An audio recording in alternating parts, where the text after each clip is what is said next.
Depuis 10 ans, une archéologue venue de République dominicaine est convaincue par une autre théorie. Pour elle, le corps de Cléopâtre aurait été déplacé en dehors de la ville. Ses recherches se concentrent sur le site de Taposiris Magna, à 45 km à l'ouest d'Alexandrie. Nos experts savent bien qu'ils ne pourront pas trancher sur la méthode utilisée par Cléopâtre pour se suicider tant qu'ils n'auront pas retrouvé son corps, et donc son tombeau.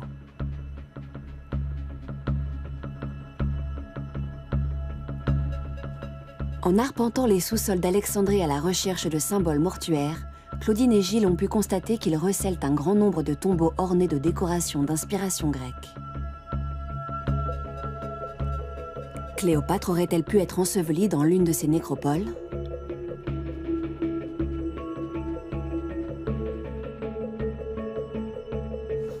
Alors ici, nous sommes dans une nécropole en plein cœur de la ville d'Alexandrie. Il ne reste que des vestiges, malheureusement, puisque ça a été dégradé par les tremblements de terre, ça a été abîmé par la pluie et par les hommes aussi. Mais nous allons aller voir une tombe qui est à peu près conservée.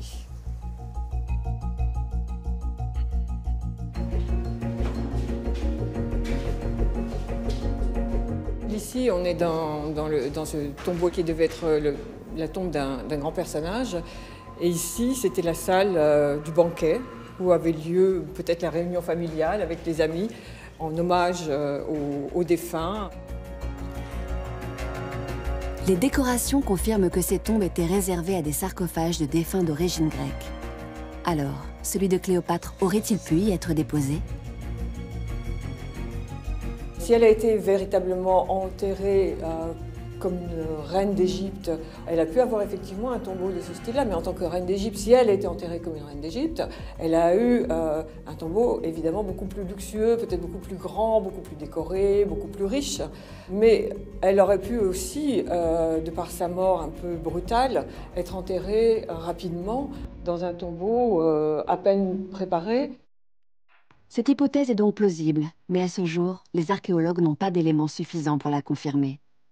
Et après tout, pourquoi limiter les recherches du tombeau de Cléopâtre au sous-sol de la ville d'Alexandrie intramuros? Depuis 10 ans, une archéologue venue de République dominicaine est convaincue par une autre théorie. Pour elle, le corps de Cléopâtre aurait été déplacé en dehors de la ville. Ses recherches se concentrent sur le site de Taposiris Magna, à 45 km à l'ouest d'Alexandrie.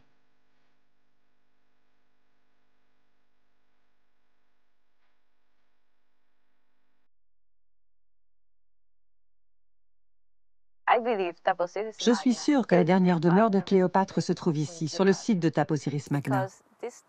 Car ce temple était le plus sacré à l'époque des Ptolémées, puisqu'il était dédié au culte de la déesse Isis. Et comme on le sait, Cléopâtre était l'incarnation humaine de cette déesse Isis. Par ailleurs, le déclin du royaume d'Égypte était amorcé. Cléopâtre ne pouvait donc avoir confiance en personne pour s'assurer qu'on l'enterrait auprès des autres souverains.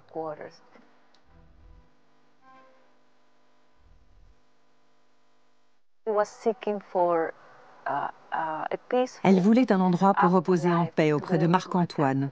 Et aucun autre lieu, monument, temple ou palais ne pouvait mieux convenir à ses dernières volontés que Taposiris Magna.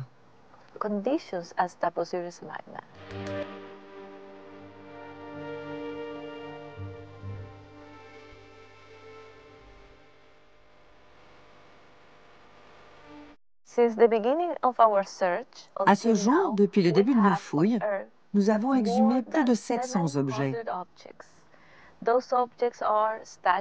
Parmi ces objets, il y a plusieurs statues. Des statues de pharaons en basalte, sans tête. Nous avons retrouvé 2 statues représentant Isis, également décapitées. Et puis des squelettes humains.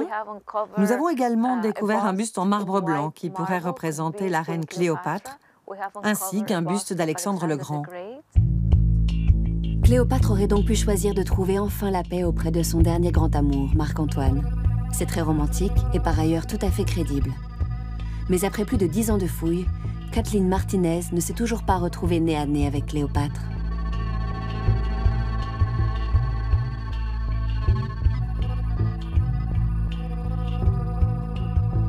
Alors, autre hypothèse. Ce tombeau pourrait-il avoir été englouti dans la baie d'Alexandrie, après le séisme qui s'est produit en 365?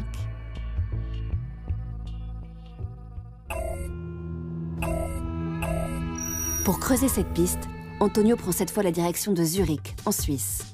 Il doit y retrouver l'un des spécialistes de l'archéologie sous-marine, Franck Gaudio, qui plonge depuis longtemps en Égypte.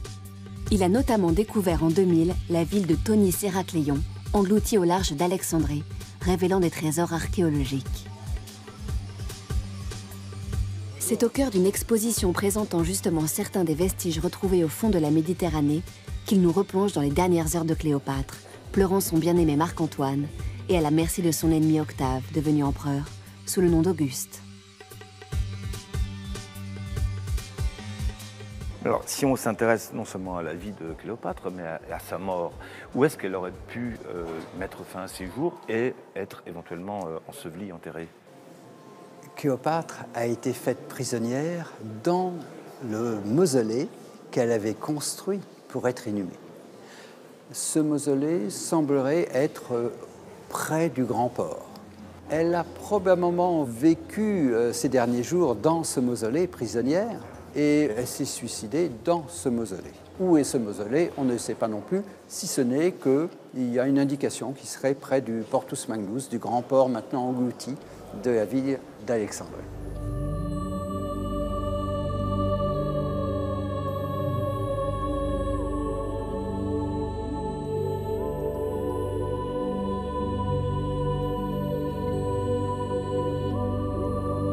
Mais le fait d'être sous l'eau, est-ce que ça protège ces vestiges ou au contraire, ça les abîme davantage?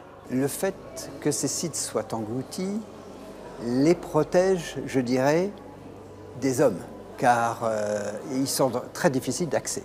En revanche, l'eau salée est corrosive. Il y a des sels qui vont s'introduire dans les fractures, dans les micro-fissures des statues, qui vont attaquer certains éléments. Il va se passer des électrolyses entre certains métaux. Mais, heureusement, nos sites ont été recouverts de sédiments et les sédiments les protègent.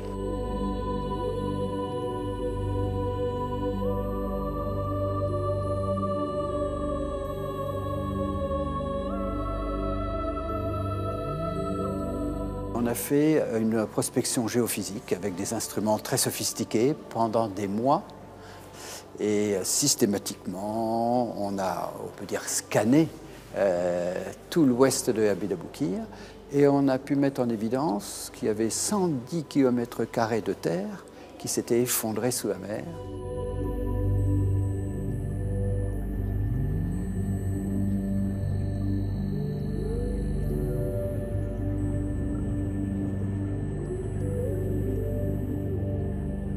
Donc finalement, ça serait des traces historiques de cette Cléopâtre, cette fameuse Cléopâtre. À la mort de Cléopâtre VII, probablement ces statues ont été détruites et les inscriptions se référant à la reine ont été effacées en grande partie.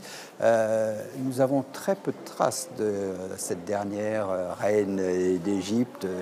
Nous avons trouvé des traces indirectes, je dirais. Bien sûr, des sites où elle a vécu, comme sur l'île d'Antirodos, des temples où elle a certainement prié, comme ce petit temple d'Isis sur l'île royale d'Antirodos, de la statuaire de membres de sa famille.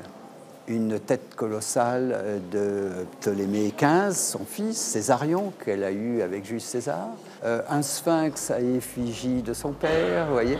Alors peut-être y a-t-il des vestiges plus directs de Cléopâtre. Là encore, malgré des découvertes archéologiques majeures et de nombreux indices, aucune trace à ce jour du tombeau de Cléopâtre dans son palais englouti. Mais sait-on précisément quel type de tombeau chercher?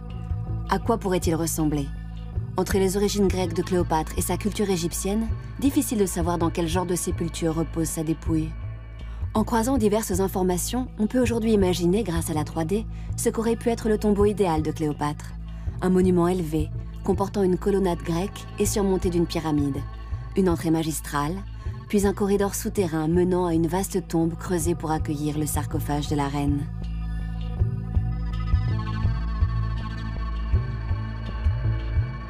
Mais pour l'heure, Cléopâtre dort toujours paisiblement, avec tous ses secrets.